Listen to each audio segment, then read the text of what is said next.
oportunidad les vamos a presentar inmunidad frente a malaria y al dengue. Comenzaremos hablando sobre la malaria.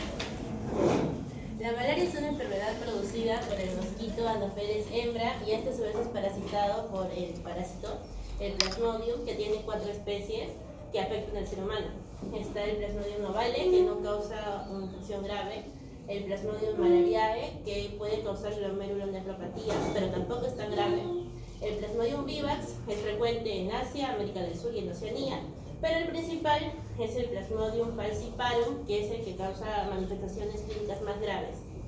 Es importante recordar el ciclo de vida, ya que una vez infectado el huésped, la respuesta inmune va a actuar en los diferentes estadios de lo que es el Plasmodium. Primero, el parásito va a ingresar al cuerpo en forma de esporozoito. De esporozoito va a trasladarse por el torrente sanguíneo hacia lo que es el hepatocito y lo va a invadir. Una vez invadido, el hepatocito aquí adentro se va a replicar y se van a liberar en forma de merozoitos. Estos merozoitos van a pasar nuevamente al torrente sanguíneo para dirigirse al glóbulo rojo, donde se va a formar el estadio de esquizonte. Después del esquizonte va a salir al torrente sanguíneo y va a diferenciarse en 2 gametocitos, gametocito masculino y femenino, que van a producir el ciclo de reproducción sexual en lo que es en el mismo mosquito. Entonces, la respuesta inmune va a actuar en esta fase produciendo anticuerpos, principalmente la inmunoglobulina E, que es la que va a mediar las reacciones parasitarias. Después, para producir la muerte del parásito intracelularmente, se van a producir interferón gamma y linfocitos T citotóxicos, y también las células de delta gamma que producen quimiosinas y citocinas, que van a ser las encargadas de la citólisis. Después, a nivel de merozoitos, se va a producir más inmunoglobulina E. Y acá el glóbulo rojo parasitado produce una molécula, un patrón asociado a patógenos, un patrón molecular asociado a patógenos, que es el GIP o glicosil fosfatidil-inositol, que es el encargado de que se va a hacer que el glóbulo rojo se adhiera al endotelio, produciendo así la infección. Entonces los anticuerpos se van a activar los macrófagos mediante el factor de necrosis tumoral y el interferón gamma. Se van a activar los macrófagos y van a fagocitar al glóbulo rojo infectado. Y también el sistema de complemento va a mediar que el gametocito no se diferencie y evitar su fertilización para evitar el ciclo de vida del Plasmodium. Síntomas asociados a la malaria. En sí, en el caso de la malaria, se demora su ciclo replicativo desde 48 horas, y este es el fin de falciparum va a ser de no pasar por el vaso, ya que al pasar por el vaso va a filtrar a los eritrocitos que van a estar con los parásitos a través de la proteína molecular de los eritrocitos 1, uniéndose a los receptores del huésped, y así ya sean una molécula de adhesión intercelular, a nivel vascular también una molécula de adhesión, una CD31, CD32, una trombospondina y una selectina endotelial y un ácido hialurónico. Todo esto va a ser, la condición de unirse a estos receptores va a ser de no pasar por el vaso y así entrar en otros órganos. Bueno, las respuestas inmunitarias asociadas son iniciadas por las interacciones de los patrones asociados a moléculas o patógenos, que son patrones moleculares asociados a patógenos que van a ser reflejados con el huésped. Uno de los principales, o de la malaria principal, va a ser la glucosifosfatidil-inositol, lo que dijo mi compañera, que va a inducir la expresión de genes que codifican citocinas proinflamatorias. En sí va a ser el fin de adherirse más al endotelio, tanto activando el factor de necrosis tumoral, lo cual va a generar coagulopatías. En el caso de necrosis, interleucina 1, interleucina 2 y patrones moleculares, proteína molecular del linfocitos. Otra de las que escuché es la hemozoína, que va a inducir a la maduración, va a inducir o inhibir la maduración de células dendríticas, para así a la vez inducir la producción de TH1 y TH2. También va a inhibir las respuestas proliferativas de los leucocitos, va a inactivar lo que son los macrófagos y a los monocitos. Entonces va a hacer una disfunción de los vías intermedias entre la inmunidad innata y adaptativa. Los linfocitos TH1 van a ser los determinantes en la malaria, y la vía intermedia se va a dar por las células natural killer, que es porque van a mediar la diferenciación de CD4 en TH1 y TH2. El síndrome más asociado a la malaria es la malaria cerebral, en los que se va a asociar a la acumulación de glóbulos rojos parasitados en los microvasos del cerebro, ya que se van a secuestrarse ahí y van a interrumpir el flujo normal a un flujo turbulento, y haciendo que haya una obstrucción o una hipoxia del parénquima cerebral. De todos esos pacientes, solo el 1% desarrolla de malaria cerebral.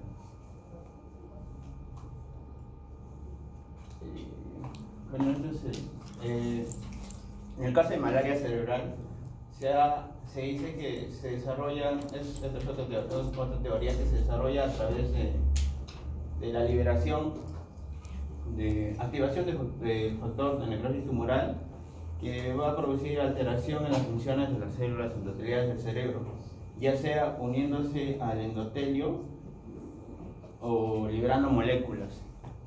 En este caso, las plaquetas van a liberar sus moléculas, las cuales van a hacer que se adhieran los leucocitos al endotelio, como la selectina plaquetaria, la que está aquí, con su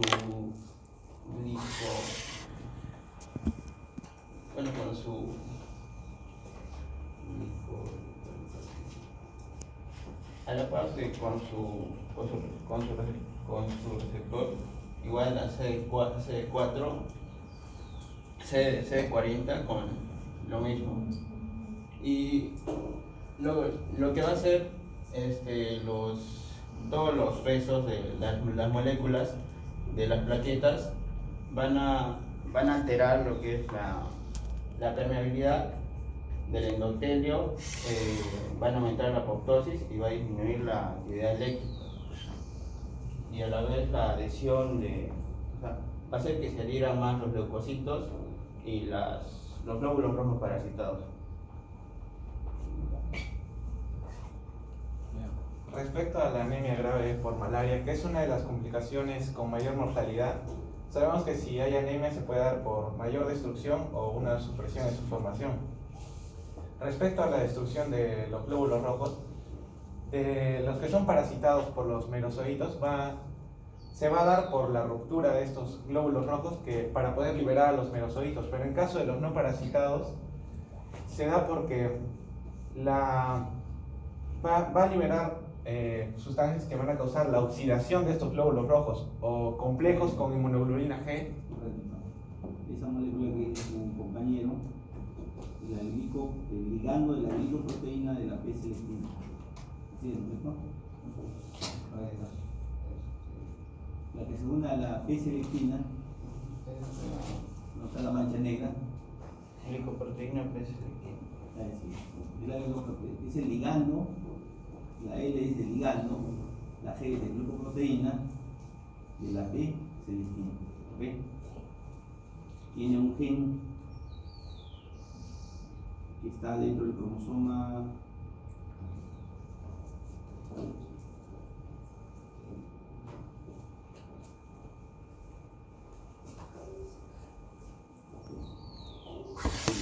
12, ¿okay?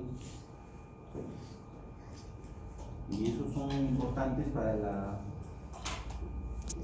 lesión celular y sobre todo en lo que está detallando en el gráfico es la barrera hematoencefálica, es el endotelio de la barrera hematoencefálica. Es raro que la malaria cerebral, pero cuando sucede quiere decir que hay una gran respuesta inflamatoria, la misma respuesta inflamatoria produce vasodilatación, aumenta la diateresis y por activación de las plaquetas produce esta unión de su ligando con su receptor y condiciona pues secundariamente el pasaje de la malaria. ¿Ya? No se quede con la duda. En los no parasitados se va a dar por autoanticuerpos, ¿ya? Que van a quedar en la superficie complejos con inmunoglobulina G para su posterior destrucción. En estos pacientes vamos a encontrar neopterina en el plasma, que es un marcador de activación de macrófagos por el interferón gamma. Y en caso de la supresión eritropoyética, según el artículo 1, no está claro, pero se piensa que es por el factor de necrosis tumoral y por el interferón gamma. ¿Ya? Respecto a la interferencia, como ya han hablado de la inmunidad, el P. falciparum puede causar en distintas etapas de los pasos para la inmunidad de que esta no se dé. Primero puede ser que no se dé la maduración de la célula dendrítica, o de, como sabemos, al activarse el macrófago, este va a producir la interleucina 12, que va a activar a la célula NK, y esta va a producir el interferón gamma, que a su vez va a potenciar al macrófago. ¿Ya? Esto no se va a dar, o va a liberar la interleucina 10, que como sabemos es una citoquina reguladora, y va a impedir lo que sería la activación del CD4. También la interleucina 10, una de sus funciones es impedir la producción de la interleucina 12 necesaria para la activación de las NK. En otro paso en el que puede ser inhibida puede ser en este paso en el que va a haber liberación por el eritrocito que va a inducirlo, la liberación de interleucina 10 y factor de crecimiento transformante beta. Estos también son producidos por los linfocitos T reguladores y va a ocasionar de que no se den estas células efectoras. Va a inhibir la proliferación de linfocitos T, linfocitos B y de la activación de macrófagos. Otro paso va a ser de que los eritrocitos parasitados van a inducir la apoptosis de las células B, inhibiendo de que puedan producir células B de memoria. Ya. Esto sería para lo que es la inmunidad celular. Como no va a haber activación del linfocito T virgen por el influjo de citoquinas, no se va a dar. Y lo que respecta a lo que es anticuerpos, van a producir, como dije antes, autoanticuerpos, y estos van a atacar a las células plasmáticas de memoria. También describe el artículo que el P. falciparum en su genoma tiene como 5.300 proteínas, creando como una pantalla, la describe como una pantalla de humo para los anticuerpos, para no poder atacar en sí al parásito.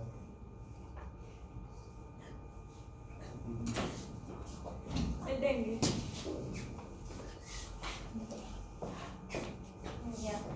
Ahora vamos a hablar un poco acerca de la enfermedad del dengue. La enfermedad del dengue va a estar dada por un virus. Este virus va a ser perteneciente a la familia de los Flaviviridae, y a su vez va a ser transmitido por el mosquito Aedes aegypti, que va a tener mayor prevalencia en zonas trópicas o subtrópicas. En cuanto a la clínica, podemos decir que los síntomas se pueden parecer a una gripe común, pero pueden evolucionar hasta un cuadro mortal de hemorragia por dengue. Dentro de lo que es el virus del dengue tenemos 4 serotipos que van del 1 hasta el 4. Si hablamos de su virología, tenemos que consta de un genoma de ARN monocatenario que está cubierto en lípidos. Entonces, ¿cómo es que este virus, al interactuar con una célula diana, empieza a producir todo un desorden en nuestro organismo? Pues bien, Los flaviviridae entran en las células diana por endocitosis mediante receptores. Por tanto, la célula diana va a expresar un receptor de manosa, creo que es, si mal no recuerdo, el CD206. Lo va a endocitar, este va a formar un endosoma. El endosoma va a tener un medio ácido. Este medio ácido va a hacer que la membrana se rompa y pues al final va a tener lo que es la liberación del ARN viral.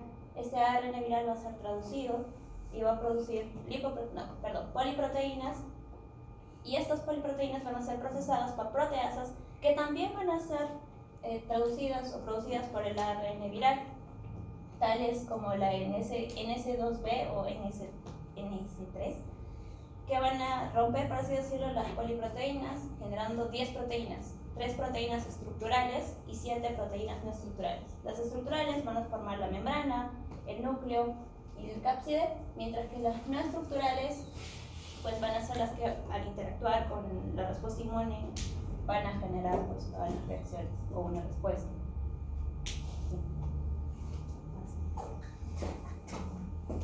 Respuesta inmunitaria dependiendo de los interferones de tipo 1. Los interferones tanto alfa y beta y la activación de la cascada van a producir una respuesta para poder detener la replicación del virus. A la vez, el interferón de tipo 1 va a activar el STAT1 y el STAT2, los cuales se van a asociar al interferón regulador del factor 9, produciendo así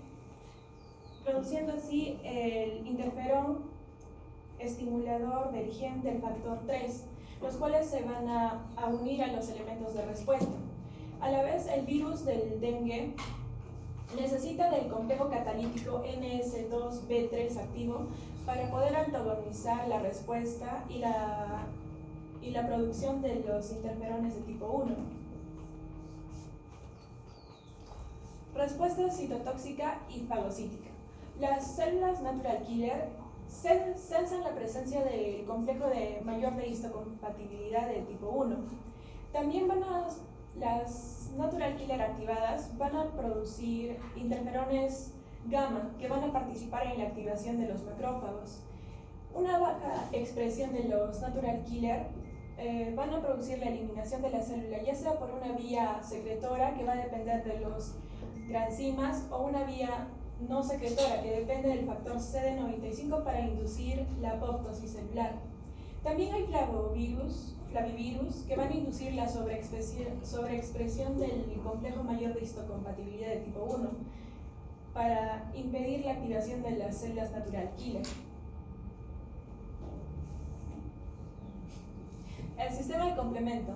Se va a dar el daño ya sea por una segunda respuesta al virus. Se va a producir un daño en el endotelio que va a ser producido por una fijación del complemento, ya sea mediante una vía clásica. Esto se va a dar porque el anticuerpo se va a unir al NS1 del virus y va a dañar las células endoteliales. O también se puede dar por acción cruzada por proteínas de superficie del endotelio. En cuanto a la respuesta que van a tener los linfocitos en pacientes con fiebre del dengue, tenemos que los linfocitos TCD4 van a empezar a proliferar, van a empezar a secretar citocinas. Estas citocinas van a ayudar o inducir a otras células que pues van a ayudarnos a erradicar lo que es el patógeno. Dentro de ellas tenemos el TH1, el TH2, las células T reguladoras o las células TNAC, pero estas, sin embargo, no van a poder ser expresadas debido a que se necesita del interferón 1 y como hemos visto explicado Evelyn, pues no se expresa. También tenemos que en el caso del serotipo del virus del dengue tipo 2, lo que va a hacer este serotipo es inhibir la capacidad que tienen las células dendríticas de inducir la diferenciación de colonias de linfocitos CD4 productoras de interferón gamma. En cuanto a los linfocitos TCD8, gran parte de ellos va a ser inespecífico y va a sufrir apoptosis, y la otra parte que va a ser específica va a tener la capacidad de producir interferón gamma y el factor necrosis alfa. Los péptidos que son capaces de generar una respuesta en los linfocitos T vienen a ser los péptidos NS1, NS3 y NS5, que son los no estructurales que mencioné al inicio. En cuanto a la respuesta mediada por anticuerpos, tenemos a la inmunoglobulina M, que está presente en el 80% de los pacientes y pues se va a poder dosar en el día 5 a 10 y esto va a perdurar hasta 3 meses. También tenemos la inmunoglobulina A. Esta va a funcionar, o es muy importante porque va a tener la función de un biomarcador para el diagnóstico de la enfermedad del dengue. Los pacientes que tengan fiebre hemorrágica del dengue o un síndrome de shock del dengue, pues van a tener una fiebre muy alta, un aumento excesivo de la permeabilidad vascular, hemoconcentración, trombocitopenia, hemorragias e inclusive hepatomegalia. Esto en gran medida porque va a haber citoquinas encargadas de eso, tales como la interleucina 6, la 8, el factor necrosis tumoral alfa y el interferón gamma. De estas 4, la más relevante o la que los estudios le echan la culpa, por así decirlo, de la mayor expresión de la enfermedad va a ser el factor necrosis tumoral alfa, el cual pues va a generar la fiebre, el aumento de la permeabilidad, va a inducir que las células del endotelio hagan apoptosis y a su vez va a producir óxido nítrico sintasa, que va a producir óxido nítrico, y a su vez esto va a generar vasodilatación. Entonces, en conclusión de todo lo que hemos explicado, vamos a ver que primero el factor de necrosis tumoral alfa, ya sea que sea secretado por las células o que esté libre en el plasma, va a generar un aumento de la permeabilidad vascular y la apoptosis de las células endoteliales. Segundo, vamos a tener que las células que van a sufrir apoptosis van a tener un aumento en la producción del óxido nítrico que va a generar una vasodilatación. Tercero, el mimetismo entre las proteínas propias de nuestro organismo y las virales va a producir una reacción cruzada de anticuerpos, es decir, que vamos a dañar aún más nuestras propias células endoteliales. Y por último, lo que explicó Evelyn, que el complejo NS1 unido al anticuerpo va a activar lo que es el sistema o la cascada del complemento, que va a aún más dañar el endotelio. Gracias.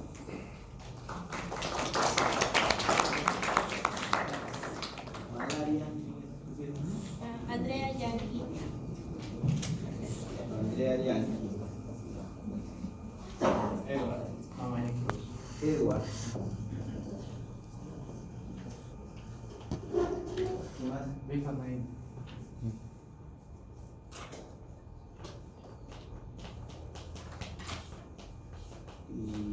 Evelyn. Evelyn Mamani. Luz Mamani. Ya. El jueves tenemos 8 seminarios, ¿no?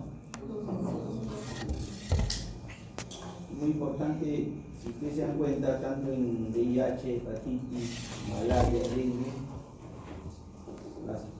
fundamentalmente o es el patrón molecular asociado a patógeno o un antígeno extraño para el sistema inmunitario hace que la respuesta inflamatoria se encienda y fundamentalmente todo el cortejo de problemas clínicos son por una activación del sistema inflamatorio de la persona.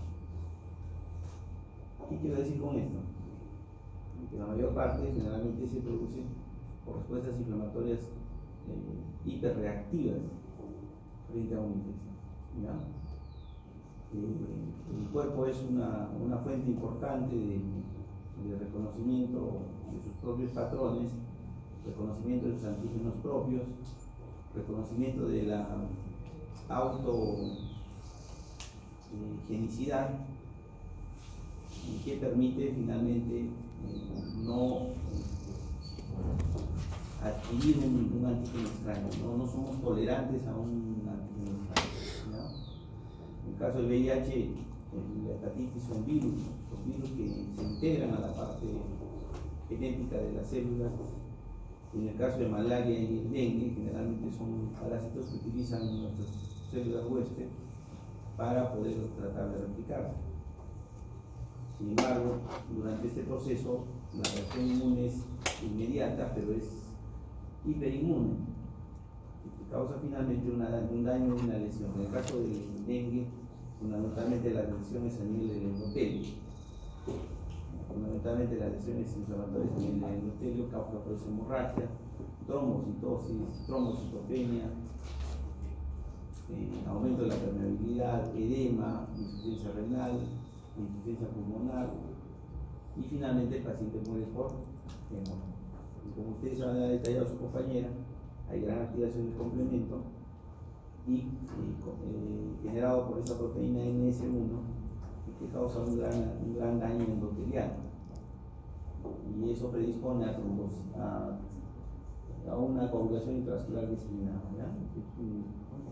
No hay tratamiento, pues no existe tratamiento, solamente mantenimiento.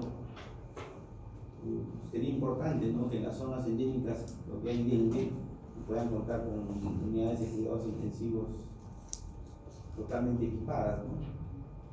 Probablemente esa sería una estrategia para disminuir la mortalidad por esta enfermedad, igual que malaria, porque al final lo que hacemos nosotros no es dar un tratamiento específico para el flavivirus, menos para el plasmodium. Cuidados intensivos lo que hacemos es 3 cosas fundamentales: adecuada oxigenación, adecuada perfusión y un adecuado metabolismo interno. ¿Ya?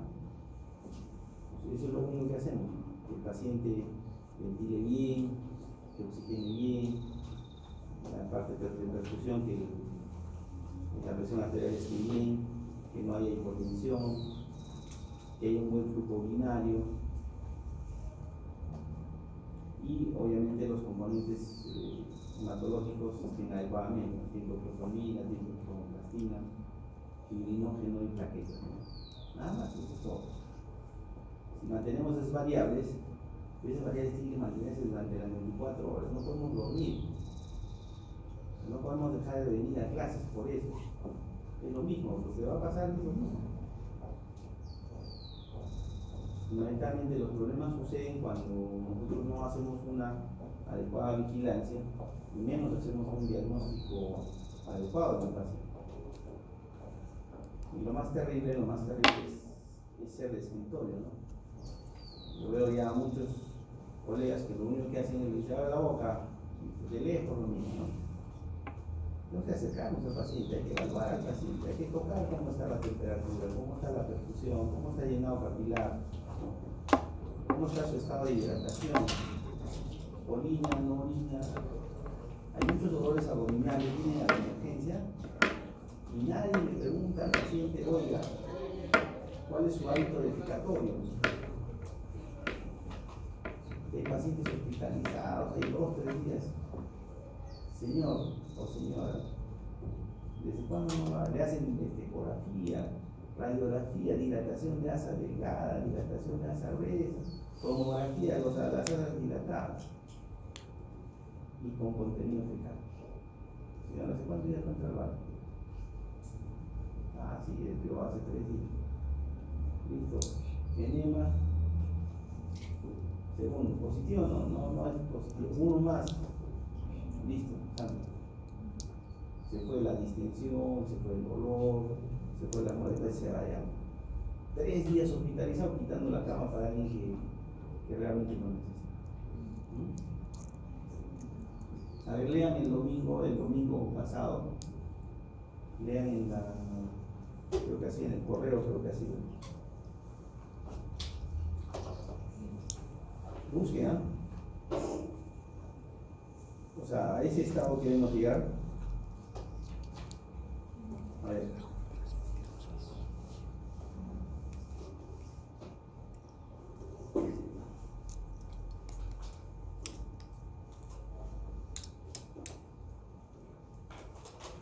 En el correo y en Caplina creo que es.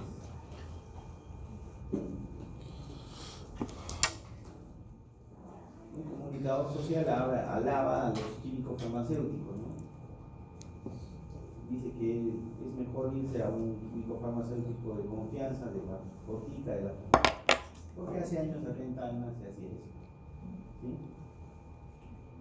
Y él detalla eso, ¿por qué? Porque justamente cuando ha ido a la emergencia del hospital, lo ha visto un médico mujer Y simplemente le ha preguntado un par de cosas y el escritorio le ha recetado, sin tocarla, sin.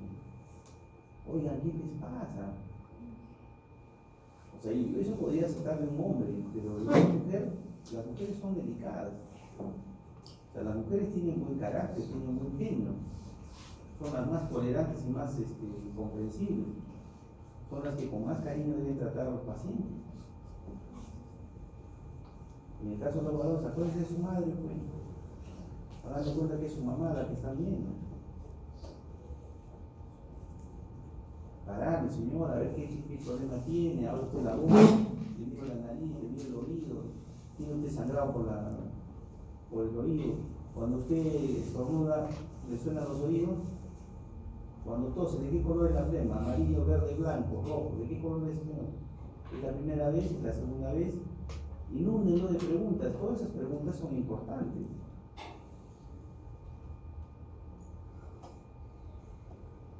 Y en caso de si yo tengo sospecha de dengue, igualito ha pasado. El paciente viene con hepatomegalia, plaquetopenia, insuficiencia renal, ictérico, viene de hilo. Diagnóstico de hepatitis. Ya, llega a emergencia, hepatitis. Pasa a visita de emergencia, hepatitis. O sea, todo el mundo se equivoca. Uno no viene a clases, el otro tampoco viene a clases. La compañera que no ha venido tiene 0. O sea, ya ahora ya no es que no solamente viene a clases, o sea, le llega altamente el seminario. ¿Qué me importa? Yo también voy a decir, ¿qué me importa? Entonces no podemos, el otro se está tirando al abismo y nosotros seguimos con el abismo. Ya les he dicho el bendito celular, dejen el celular, agarren los libros, estudien. Otra vez, mira.